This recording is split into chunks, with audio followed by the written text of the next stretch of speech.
Okay. Okay. Good. So, hello everyone. Welcome Biomed Colloquium. I have the great pleasure of introducing Professor Sushmita Roy as the last Biomed Colloquium speaker of this fall series. She got her PhD at the computer science at the University of New Mexico. And currently, she is an associate professor at Department of Biostatistics and Medical Informatics at University of Wisconsin-Madison.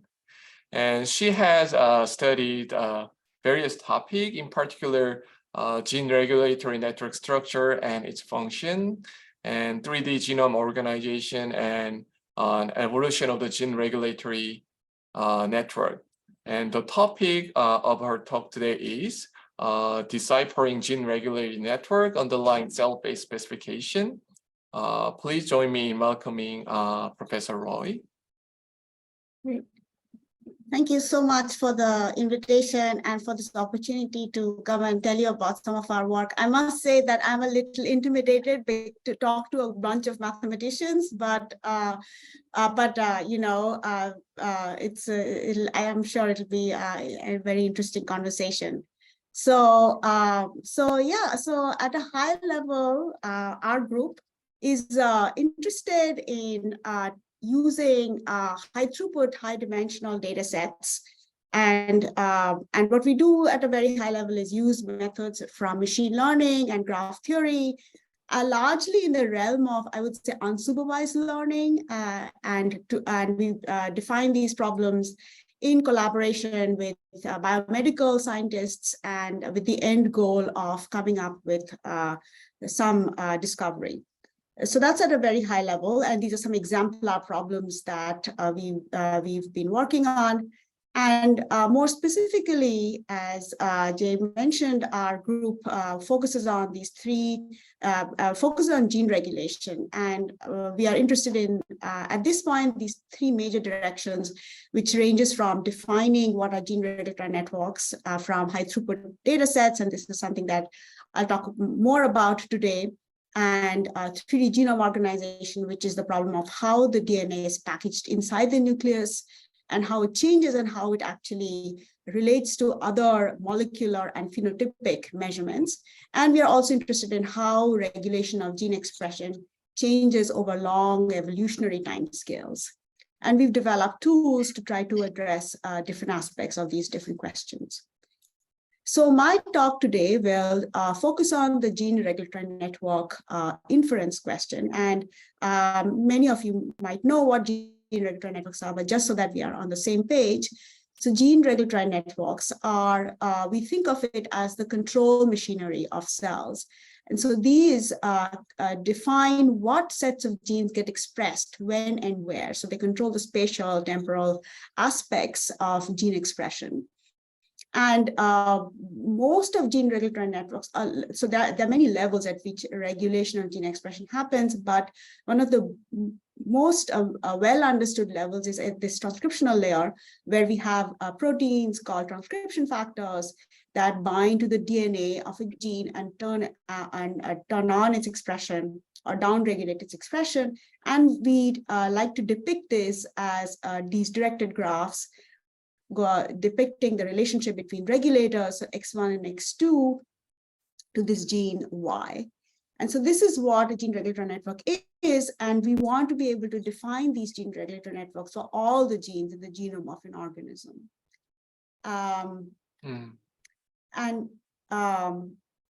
So is there a question? No, please go ahead. Okay. Yeah, so today I'll be talking about gene regulatory networks in the context of cell-fate specification, and this is a direction that we've been increasingly interested in. And so what you're seeing here is the Waddington landscape, and with cells from, say, the pluripotent stem cell state through differentiation processes becoming more committed cell types, as well as a reversal of that through cellular reprogramming, where we go from a differentiated state to become a pluripotent cell type. And we know that these many of these programs that underlie how cells change their state or fate is driven by gene regulatory networks. But what we don't know is what these underlying gene regulatory networks are and how they change. And this is a hard problem. And one of the limitations has been, how do we infer these gene regulatory networks experimentally or even computationally? It's a hard problem. However, recently there has been this revolution in technology, and that is of single cell genomics. And this is really transforming the way we think about different how cells behave, populations, and this is basically changing the way we think about basic research questions, as well as making a significant impact from a translational point of view. And now we have single cell measurements. So for every cell, we have these high dimensional measurements at the gene expression level, at the accessibility level. There's also spatial transcriptomic data, and these data sets are becoming increasingly available through large-scale consortia efforts like the Human Cell Atlas, as well as this HubMap consortia. And this gives us a lot of opportunity to look at this problem of defining gene regulatory networks in a more systematic and complete way. So for those of us who've not potentially encountered single cell genomics, what does it give us? So this is a cartoon that I've borrowed from the 10x Genomics website, where before single cell genomics, we had what is called bulk omic data. So we have, let's say, a population of cells, we would grind up the cells and then basically get something like an average profile of expression. But now, because we can measure individually each cell's transcriptome or the sets of genes that are expressed in each cell, we can get a very specific information about individual cells, and then we can use that information to get different cell types and really understand the cellular composition of different heterogeneous populations of cells. And so just on the right, we have the data that we had before, where we have genes along the rows. But then in terms of measurements, we only have like one measurement for, say, this. So this is a time series, one measurement for each time point. And then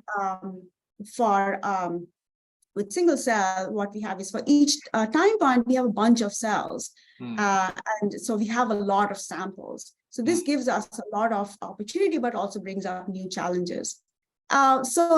Specifically in the context of defining gene regulatory networks for cell fate specification, what are the challenges? So the first challenge is to define what are the cell types. So we are saying that the gene regulatory networks for cell fate specification are cell type specific. So we have to first figure out what are the cell types. The next question is, how are they related? Then what are each of these cell types gene regulatory networks? And the fourth question is that of dynamics, like how do the GRNs actually change? How do we identify these changes? And finally, how accurate are these gene regulatory networks? Because these are examples of unsupervised learning problems where we don't really know what the ground truth is. This is something that I'll not get into, but this is something that we are very interested in, and we are working with collaborators to try to validate in the lab many of our predictions in a high throughput way. So let me talk about this question of what are the cell types. So this is so let me first tell you about a very common workflow that is used to analyze single cell RNA-seq data sets. So let's say we have cells along the row, now I've changed it, done a transpose. So we have cells along the rows, and then we have genes along the columns. And then, so the first thing that people do is dimensionality reduction. And then using this low dimensional space, we can apply clustering algorithms to get initial clusters. And then we can use literature as well as cell atlases, which may have been annotated based on cell types, to try to annotate our different cell types. So this is a very common workflow. However, what is happening now is the design, the types of data sets that are coming out are getting increasingly complex. And by that, I mean, people are now measuring data sets over time. And so these are basically examples of papers and work that is out there, including something from our group, where it is becoming increasingly common to measure something where you have multiple samples. And those samples have some structure as to how they're related. So they could be different time points, different developmental stages, people or species.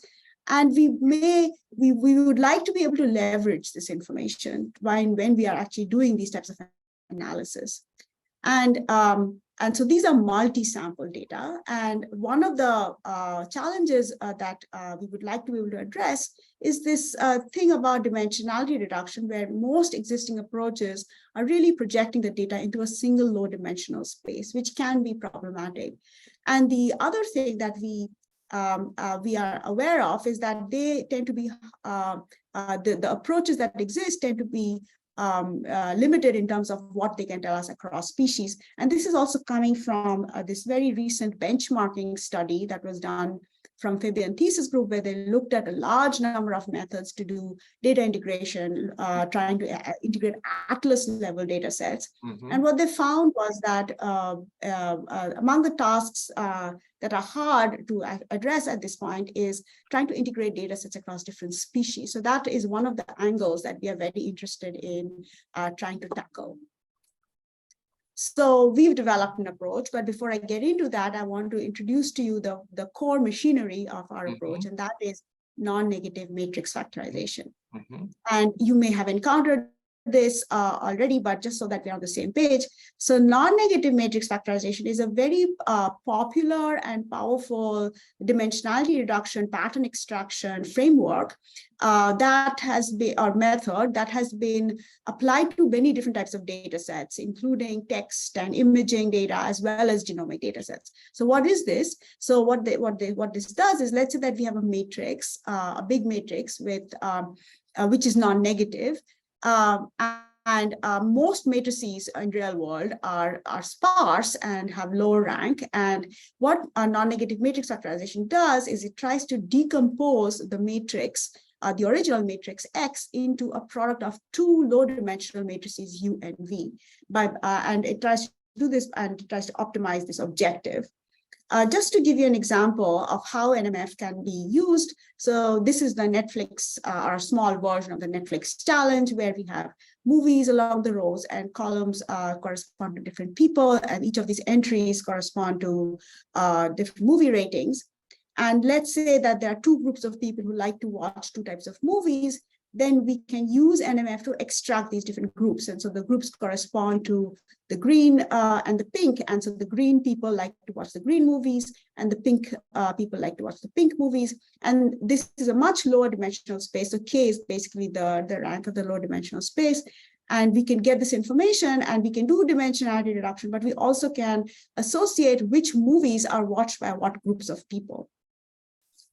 And NMF has been used by us and others to also look at single-cell RNA-seq data. And so in single-cell RNA-seq data, we have a sparse matrix where the movies correspond to cells and the people correspond to genes.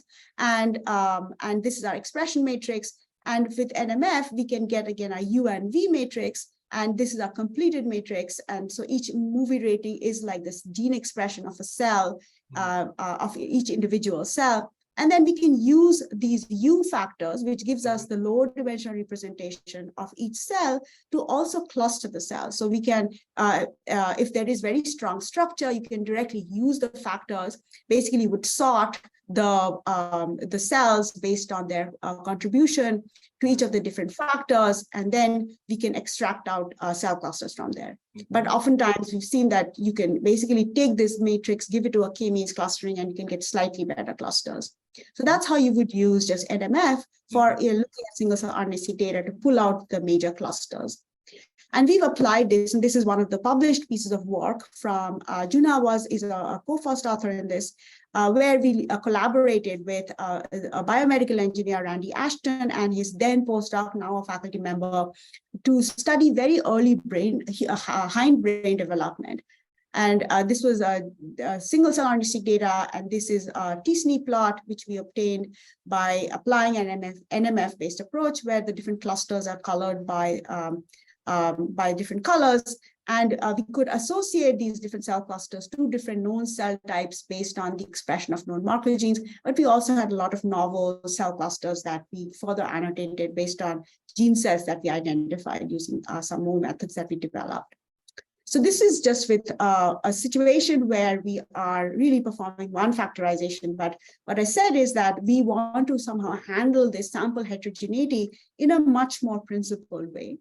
And so there have been some approaches where NMF has been applied to a multi-sample setting. And one approach is where you basically concatenate, which is what we did as well, where you basically concatenate the matrices. So you get as many rows as there are the total number of cells and as many columns as there are genes. And this can work in some situations, but not in others. And then there's another approach called Liger, which was specifically geared for handling some amount of heterogeneity, where they said that, so let's say you have two expression matrices, E1 and E2, and then the low dimensional space, H1 and H2 are for the cells, but then on the gene space, we will have two types of factors. So the factors are made up of two things. One is the shared space, which is denoted by black, and then there are data set specific spaces that can capture data set specific things. And once you have those factors, then you can use that to define cell clusters, cell graphs, and then define some cell clusters based on some clustering algorithm. But the issue is that, you know, this can work when maybe we don't have a lot of information about how the samples are related or how they are maybe uniformly related. But when there are many more samples, like a few dozen samples, or even like 5 or 8 some samples, they may not be. It may not be sufficient to just have just one shared matrix. So to address that issue, we developed an approach called a tree structured matrix factorization.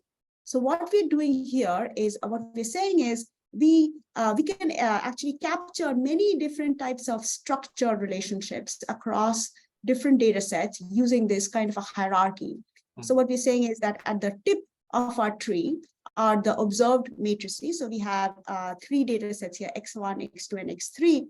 And we would like to identify the factors. So we would like to apply NMF to each of these individual matrices, but we want to do this in a multitask setting in a way such that data sets that are more close to each other, that's what this tree is actually capturing, has more similar low dimensional representations than the data sets that are further apart. So you can see that they have the same number of genes, which is M, but they have different number of cells. And so we would like to somehow make the gene space more constrained such that we can incorporate this structure in the data set. And so we now have a new objective where we have this summation that goes over each of our data sets, for which we have our single cell RNA-seq data sets. And then we add this regularization where we are saying that each of these V matrices gets the difference between its parent gets penalized such that it becomes more similar. And so in effect, V1 and V2 are made more similar to the immediate parent, whereas VA is more similar to the root of these. So these two tend to become more similar. And you can tweak that, how much you want to impose this by tuning this parameter alpha. So that's our general TMF framework. And this is work in progress. This is the unpublished work that we are still working on. But we applied and we've compared TMF. We've done a lot of experimental work. So Dr. Roy, so in this figure, these 3 NMF come from the 3 different experimental conditions. 3 That's right. Independent experiments. Conditions. And then the similarity of how this root is made, is it automatic or with this regularization process, this tree is automatically generated? Yeah, so what we've been doing is we've been, if we have some prior knowledge, so let's say that if we know that it's coming from a time series, then we can, use that to construct the tree. But there have been situations where we don't know what the relationship is. And there we've been trying to do an initial dimensionality reduction based on NMF, and then trying to use those factors to define an initial tree. But in most cases, we have some knowledge, like it's a time series or there's some grouping and we incorporate that to define the tree. see. But that's a really good question. Yeah. Okay, thank you. Yeah. So, so basically now I'm going to show you some results.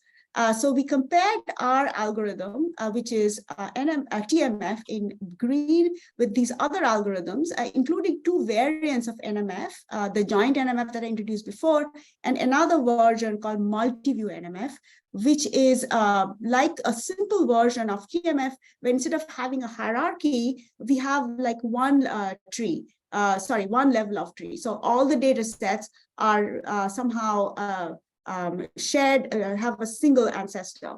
And so we compared that, and then Liger is something I talked about, and then scRNA and Harmony are two other methods that have been used, quite popular in the field, to try to look at multi-sample RNA-seq, single-cell RNA-seq data sets. So the first data set is where we are integrating 10x we are basically integrating two data sets that are coming from two different platforms. So here you actually don't need something like TMF, because TMF actually is much more powerful when you have at least three data sets, because you want these to be a little bit heterogeneous to really see the power. But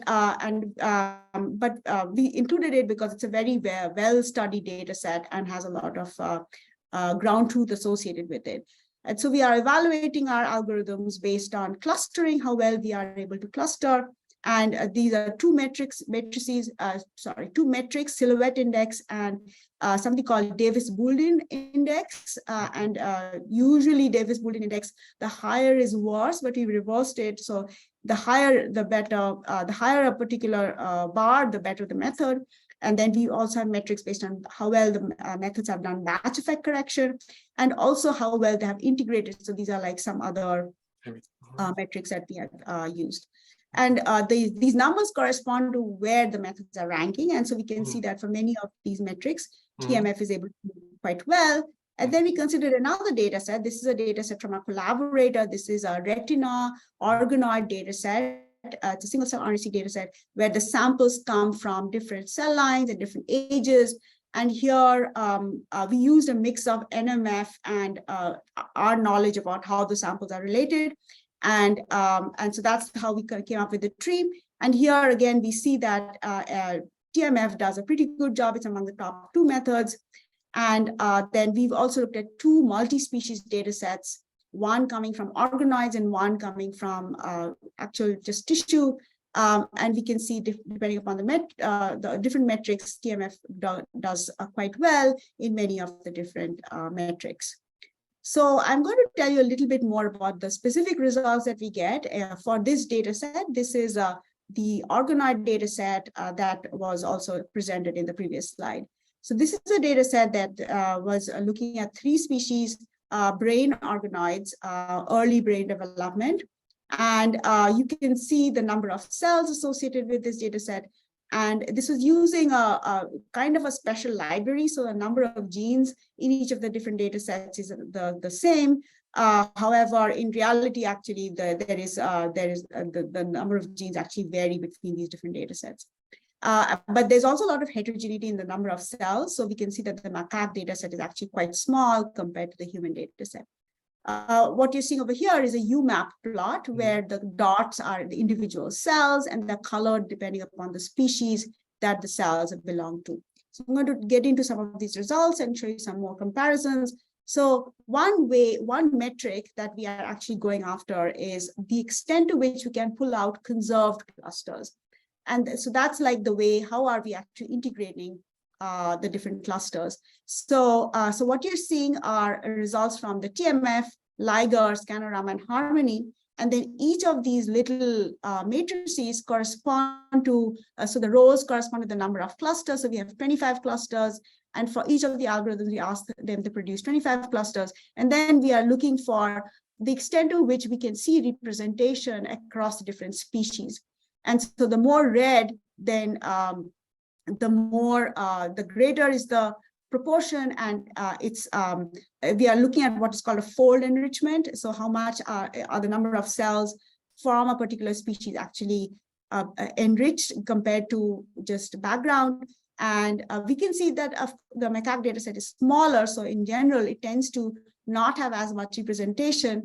But generally, we think a good method is where we see more red along all the entries of a particular row. And we can see that TMF gives us, and so that would be a conserved cluster. So TMF gives us 21 conserved clusters compared to Liger, which is quite close, but gives us 20 clusters, and then Harmony 19. And then Scanorama actually does not do a very good job, where we see that it's largely learning very species-specific clusters. It's not really able to integrate the macaque data sets. It tends to be more sensitive to the size of the data sets. And then as I mentioned before, NMF gives you this tendency to, not tendency, it gives you this ability to get genes that are associated with different cell clusters. And you can use that to identify for this cell cluster, what are the genes that are associated. So it does a bi-clustering. And because TMF is based on NMF, we can do the same thing. So this is one cluster, cluster 3, that we annotated based on known marker genes to be a neural stem cell, neural epithelial cells. And we can see that, so this is cluster 3. We can see it's present in all the species. And among the genes that we identified to be associated with this cluster is HES1. And we can find nice literature support, which shows that HES1 is known to be involved in this part of the developmental stage. And we can do this for many other cell clusters that we had annotated, so we can find different marker genes that are that we think that are actually relevant and important. And so that is a nice advantage that we have over other approaches. And then we've taken these genes that we can identify based on our NMF factorization and tested whether they're enriched for different functional categories. And we can find processes that we think are relevant, and many of them are actually conserved even at this enrichment level. So, for example, NAC-NE is associated with a cell proliferation, or like this early cell state differentiation type of process, and we can find conservation at the enrichment level as well. So that concludes the first part of my talk. So basically, what I presented to you is saying that dimensionality reduction and clustering is a very common step. It's the way in which people do cell type identification. But when we are faced with multi-sample data, we need to be more careful about how we do this dimensionality reduction. And TMF is a way to try to handle this sample heterogeneity based on multitask matrix factorization. And we've applied this to neural organoid data. And we found we are able to get more conserved clusters, and the marker genes that we get seem to make sense in terms of the cell types that they're identifying. So that's the first part of my talk. I can pause for questions if people have any. I have a question. It's really an insightful part.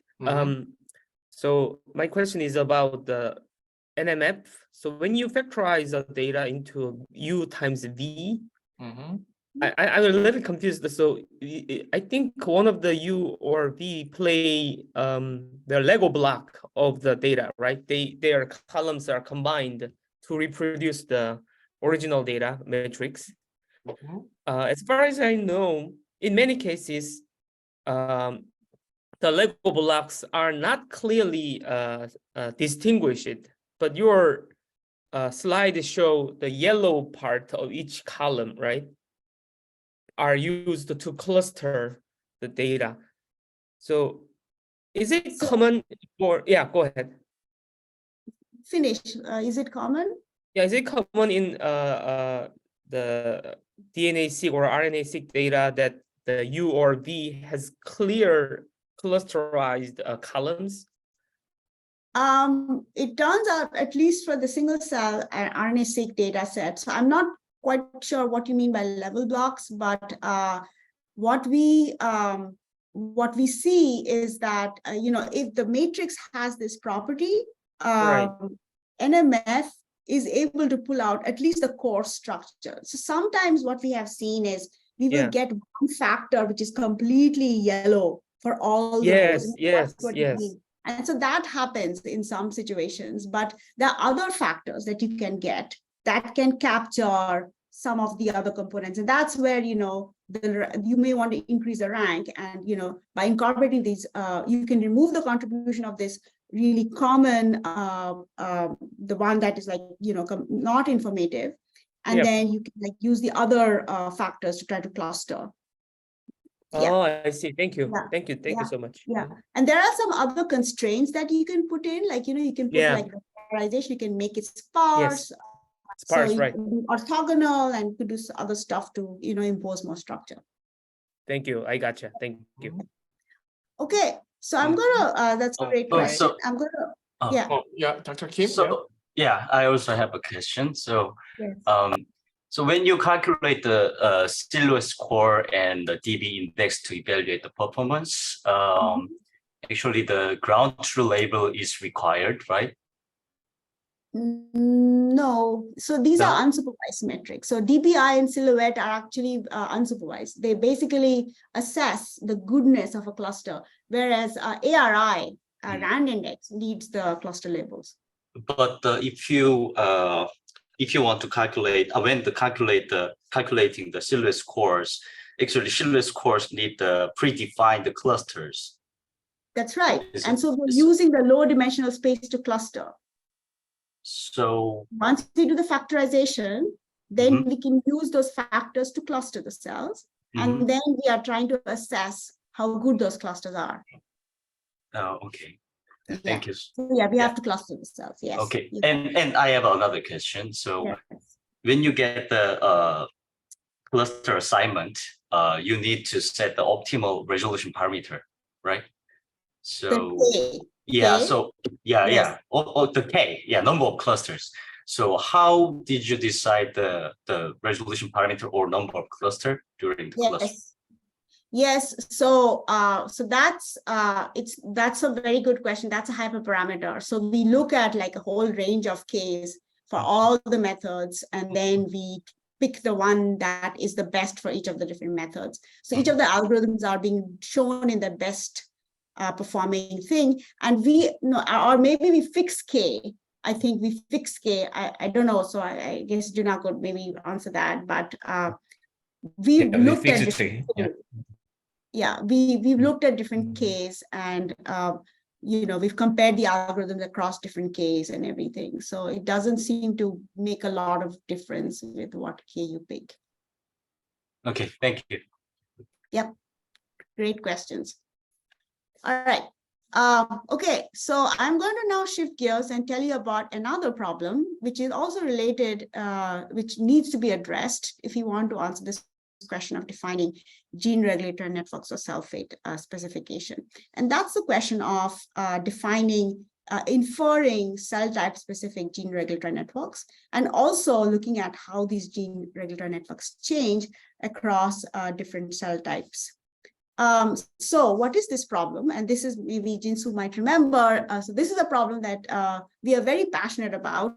But this is, again, a form of unsupervised learning. So what we're saying is that the gene expression matrix is some measurement of an underlying hidden graph that we don't know, but we can reverse engineer or infer it by making some assumptions about what the graph might be and how it might have generated the data. And then we try to learn the graph by trying to find the one that explains the data the best.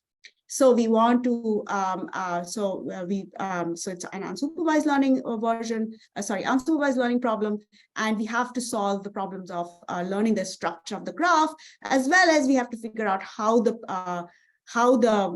nodes actually, or the regulators regulate their expressions. We have to learn the parameters as well. Now, this problem of gene regulatory network inference is one of the classic problems in computational biology, I would say. When gene expression matrices became available in some reasonable sample size, there were algorithms for that.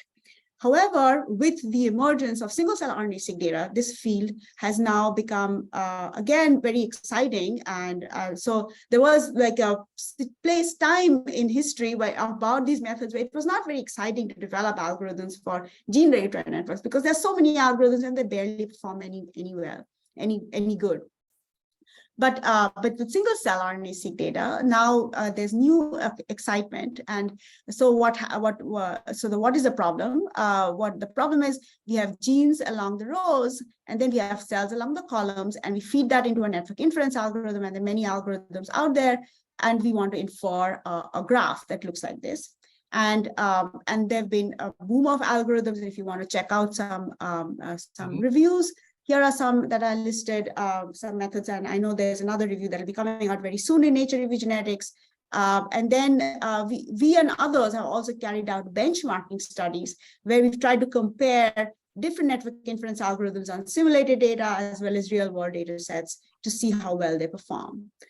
And so there are several algorithms that are out there, but the problem is that they are limited when we think about their applicability for this problem of defining cell type specific gene regulatory networks.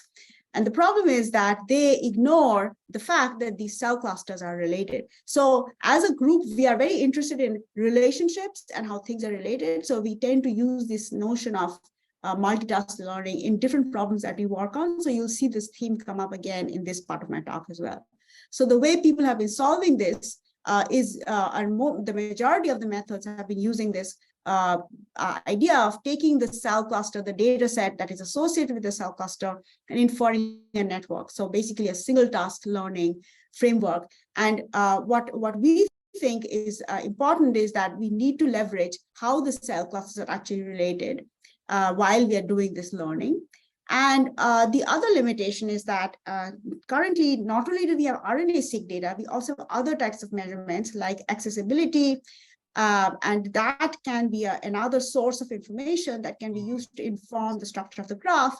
And so there are very few methods that are actually doing this in a systematic way. So that was another thing that we were trying to address. So we developed a method. This is a very newly published work, which just came out, where we've developed this method called single cell multitask inference, or SCMTNI for short, where the inputs are the cell cluster specific gene expression matrices and two pieces of input.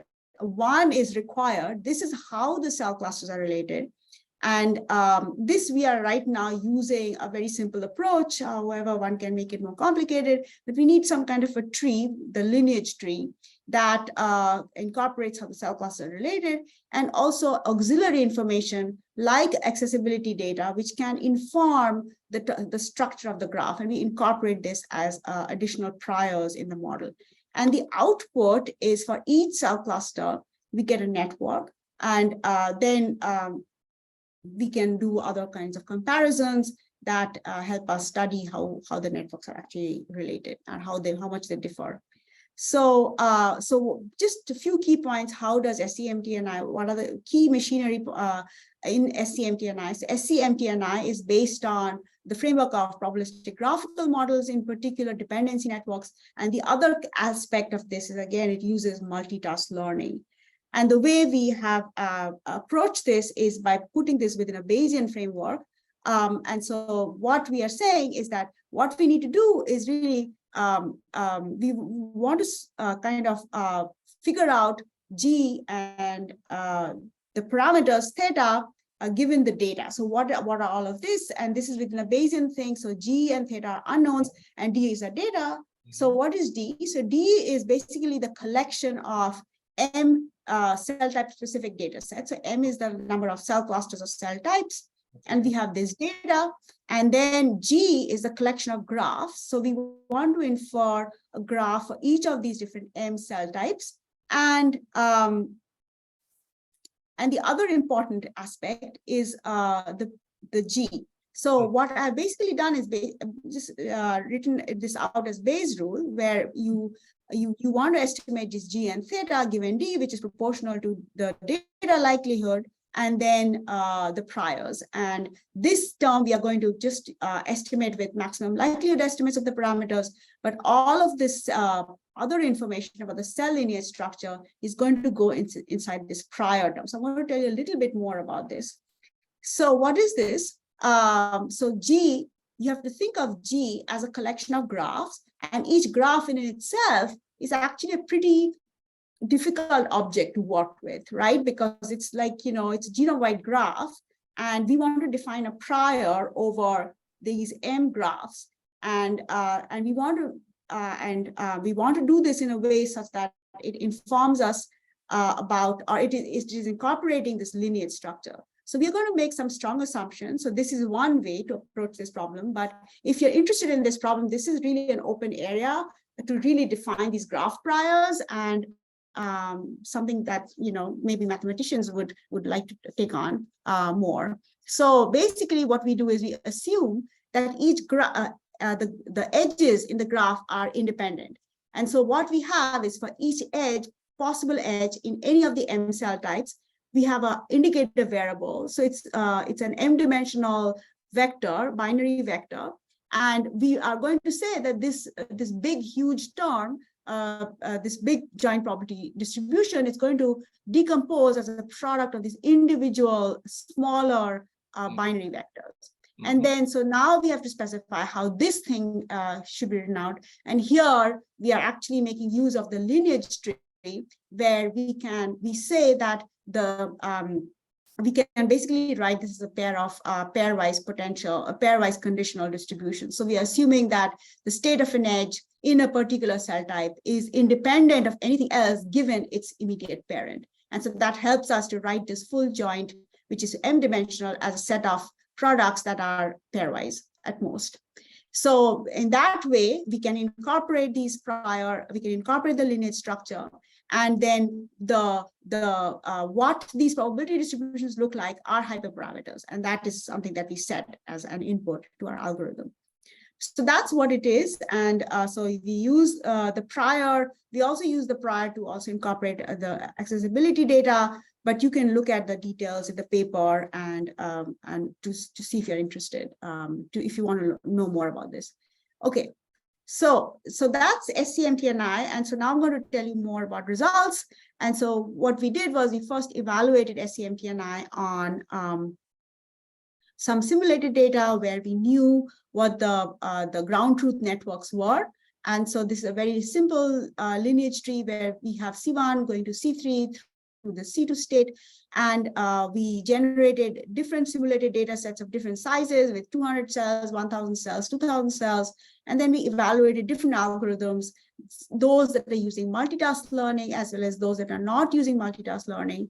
And then we are using F-score as a measure, which assesses how many edges did we get right. The precision recall, it's a harmonic mean of precision and recall. And we can see that SCMTNI is one of the top performing methods, followed by another multitask learning method, Mortal, which also makes use of this tree kind of a structure. But overall, what we saw is that multitask learning in the simulated setting is definitely a nice algorithm, a nice way to approach this problem. And then SCMTNI is among the top performing methods. So that was simulations, but we've done a lot of like empirical work in terms of actually applying it to real data.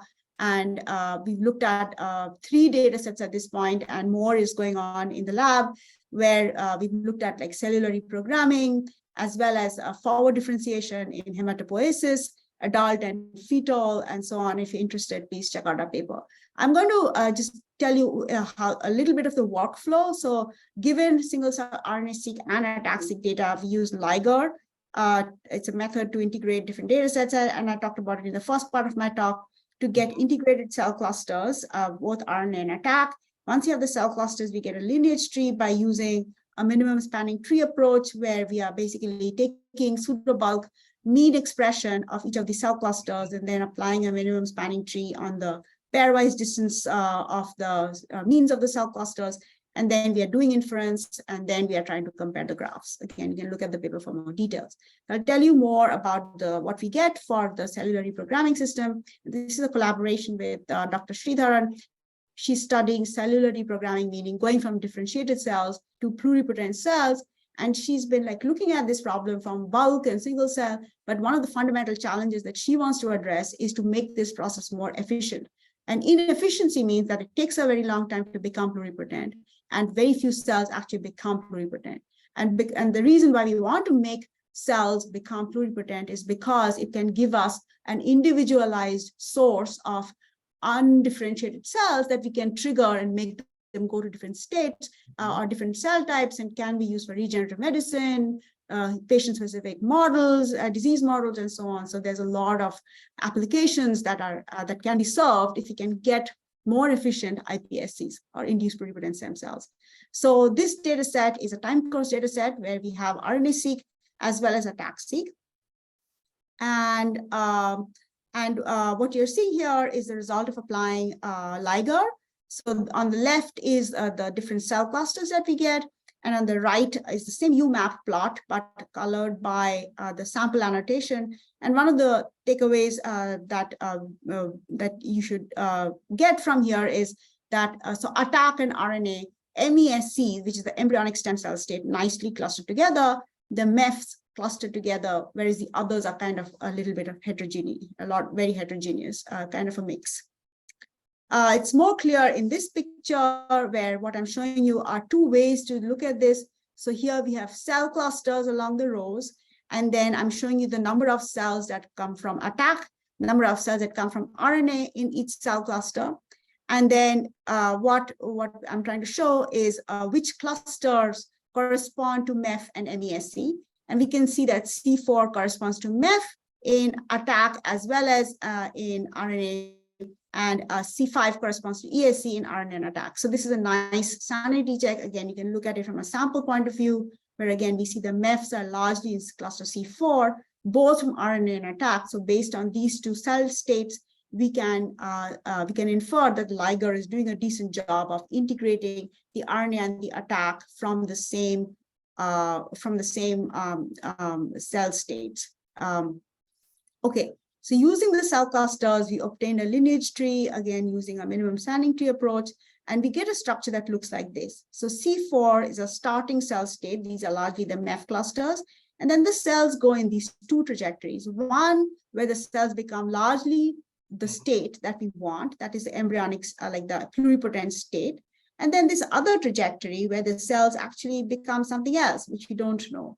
So these are the cells that didn't make it to become pluripotent. So the question is there something about the underlying gene regulatory networks for these cells that is different from C5 cells that we can try to identify that can help us maybe make these cells become like those cells? So that's the question of comparing the GRNs that are associated with these two endpoints.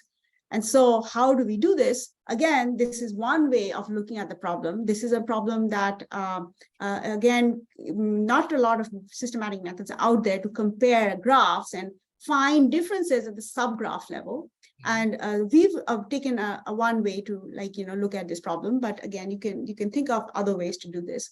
So what is our way? We've basically adopted, we've been actually inspired by this paper that you can look at if you are interested. But we applied this to our setting, where we are adopting a method called latent dirichlet allocation or topic modeling to define subnetworks that we think can capture these rewiring components across these different cell types. So what is LDA? A very quick summary. LDA, or a latent dirichlet allocation, is a generative model to try to cluster documents. That's how it was actually originally formulated. So what it assumes is that each document is a composition of k different topics. Each topic is associated with a distribution of words. And then the LDA gives you a recipe of how a document could have been generated. So it draws, for each word, it draws a topic and then draws a word associated with that topic. Now we adopt this to work with our networks, and we want to identify subnetworks. So how do we do this? What we're going to do is we're going to stack up our adjacency matrices that capture our graphs on top of each other, such that the targets are, or the gene targets are along the columns, and then the regulators are along the rows. And we're going to treat each transcription factor of the regulators as a document, and we're going to treat the targets as a word. And then the red or white is whether the target is regulated by a particular transcription factor. And then after we apply LDA, we can then use these parameters that LDA gives us, theta and beta, where theta will give us the composition, topic composition of each regulator in a cell type specific way or cell cluster specific way, and the target composition in each topic, which is not cell type specific. So, and then we can use this, especially for the regulators, to ask questions like rewired regulators or regulators that don't change their association with different topics. So the topics are like little pathways that the regulators are somehow and the target genes are associated with. So that's what we did. We applied LDA to our graphs organized in this way. And what I'm showing you here is one of the topics that we obtained. So this is again our lineage tree. And then each of these little blue, red things is actually a graph where the layout of the nodes is exactly the same. So I'm going to go into one of these. In particular, I'm going to focus on these two endpoints, C5 and C2. So remember, C5 is the one where the cells were in the embryonic stem cell state, and C2 is the one that they did not end up in that pluripotent state. And each of these dots correspond to a gene or a regulator. And the names that I'm showing you here is the name of the regulator that regulates them. And the font size is proportional to the number of genes that it actually regulates. And what we see is that in the C5 cluster, we see the subnetwork that has ESRRB, top 2A, these as major hubs in this part of the network, which is largely missing in the C2 cluster. Turns out that ESRRB is a key regulator needed to establish the embryonic stem cell state. So it makes sense. So the lack of this is associated with the cells not reaching that pluripotent state. So this really needs to be upregulated. It needs to be able to establish these connections. And then we looked at more regulators that potentially exhibit this change in topology for this subset, for this subgraph. So it's not like global, it's more specific to this subset of genes. And we can find other regulators like CCNB1, top 2A. These are regulators that have been either associated with the embryonic stem cell state or cell cycle, that they need to have enough connections without which the cells are likely not going to be able to make it to this pluripotent state. And then the converse of that is we see hubs in the C2 state that are largely missing in C5, things like NPM1, AEPP1. These are associated with the early starting MEF state. And it seems like what is happening is that these cells are not able to shut down the original regulatory program that is associated with the MEF state, which is what is making it not be able to reach the embryonic stem cell state. So we can use these results to predict potential regulators that can then be followed up with validation experiments. So that summarizes the second part of my talk, and really coming to the end of my talk, where we talked about an approach, SCMTNI, that is aiming to infer cell type specific gene regulator networks. And we looked at its application in different systems, including cellular reprogramming, and we were able to identify regulators that we think are important for these different decision points that could then be perturbed with follow-up validation experiments. So just to give like a final summary, we think that defining GRNs, and in particular cell type specific GRNs, is really important for basic biology as well as translational research, because many diseases operate in a cell type specific way. Many mutants operate in a cell type specific way. And with advances in single cell genomics, we have the opportunity to really go deep into what are the cell types and what is mechanistically happening in these cell types. And we can combine that with machine learning methods to try to infer these cell type specific networks. And I started with these questions of what are the cell types. For that, we have developed TMF. What are the gene regulatory networks? For that, we've developed SCMTNI. How do we look at dynamics? Here we applied LDA, or linear ratio allocation. It remains challenging for validating these networks because these are large set of predictions. Experimental work remains expensive. However, with the availability of high throughput perturbation assays, we think that we can actually do this at scale, and these perturbation assays can then be used to infer causal networks, which is the goal, which is ultimately what our goal is gene-directed neural networks. So with that, I want to thank my collaborators and my group, in particular, Junha, Sunny, Grace, Khagani, all these students, Spencer, and several students have actually graduated, collaborators, especially Rupa, with who we do a lot of this work. And I should say that this is a direction that we are very excited about, and I'm constantly looking for students, postdocs who are interested to work at this interface of machine learning and single-cell genomics. If you're interested to work in this area, please reach out. So with that, I'm done, and I'm happy to take questions. Okay, thank you. So yeah, thanks so much for the great talk. It's a Q&A time, so please feel free to unmute yourself and then ask a question.